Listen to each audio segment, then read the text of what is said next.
വീട്ടിലെ ഗസ്റ്റുകളൊക്കെ വരുമ്പോൾ തയ്യാറാക്കാൻ പറ്റിയ വളരെ ടേസ്റ്റി ആയ ഒരു സ്വീറ്റ് ക്യാരറ്റ് ബോൾ നമുക്കിന്ന് തയ്യാറാക്കാം. ഇതിനായി ഒരു ക്യാരറ്റ്, അണ്ടിപ്പരിപ്പ്, ആവശ്യത്തിനുള്ള ഉപ്പ്, പാല്, ഉണക്കമുന്തിരി, നെയ്യ്, വാനില എസൻസ്, കസ്റ്റാർഡ് പൗഡർ, റവ, പഞ്ചസാര, കോൺഫ്ലവർ ഇത്രയാണ് വേണ്ടത്. മിക്സിയുടെ ജാറിലേക്ക് ക്യാരറ്റ് കഷ്ണങ്ങളിട്ട് ആവശ്യത്തിന് പാല് ഒഴിച്ച് അരച്ചെടുക്കുക. പാൻ ചൂടാകുമ്പോൾ ഒരു സ്പൂൺ നെയ്യ് ഒഴിച്ച് അരച്ചു വെച്ച ക്യാരറ്റ് മിശ്രിതം ചേർത്ത് ഏകദേശം ഒരു പച്ചമണം മാറുന്നത് വരെ നന്നായിട്ട് ഇളക്കുക.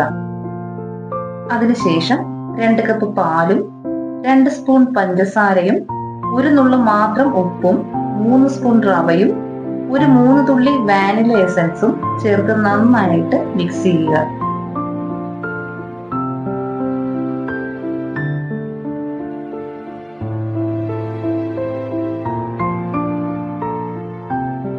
ഏകദേശം പാനിൽ നിന്ന് വിട്ടുവരുന്ന ഒരു പരുവാകുമ്പോൾ സ്റ്റവ് ഓഫ് ചെയ്ത് തണുപ്പിക്കാൻ വെക്കുക. തണുത്ത ശേഷം ഓരോ ചെറിയ ബോൾസ് ആക്കി ഉരുട്ടിയിട്ട് ആവി കയറ്റി വേവിക്കണം. ശേഷം അണ്ടിപ്പരിപ്പും ഉണക്കമുന്തിരിയും വറുത്തുമാറ്റി വെക്കണം. ഇനി ഒരു പാനിൽ 3/4 കപ്പ് പാൽ ഒഴിച്ച് ഏകദേശം 2 സ്പൂൺ പഞ്ചസാരയും 2 തുള്ളി വാനില എസൻസും ചേർക്കുക. ശേഷം കസ്റ്റാർഡ് പൗഡർ ലേശം പാലിൽ മിക്സ് ചെയ്ത് വെക്കണം. അതിനുശേഷം കോൺഫ്ലവർ പൊടിയും ലേശം പാലിൽ തന്നെ മിക്സ് ചെയ്ത് വെക്കുക.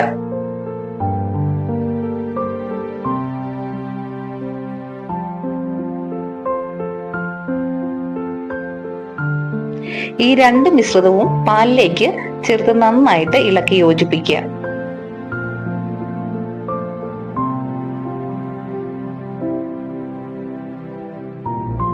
പാല് നന്നായിട്ട് കുറുകി വരുമ്പോൾ ആവിയിൽ വേവിച്ചു വെച്ചിരിക്കുന്ന ക്യാരറ്റ് ബോൾസ് ഓരോന്നായിട്ട് അതിലേക്ക് ഇടുക.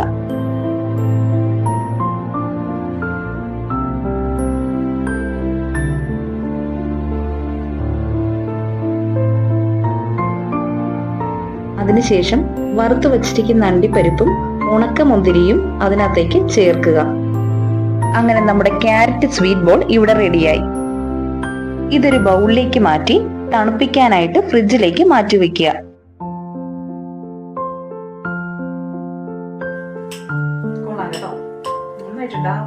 ഈ ബോൾസ് ഒക്കെ ഉണ്ടല്ലോ, ഈ ക്യാരറ്റ് ബോൾസ് ഒക്കെ നന്നായിട്ട് സോഫ്റ്റ് ആയിട്ടുണ്ട്. സൂപ്പറാണ്. അപ്പൊ എല്ലാവരും ഒന്ന് ട്രൈ ചെയ്യണം കേട്ടോ.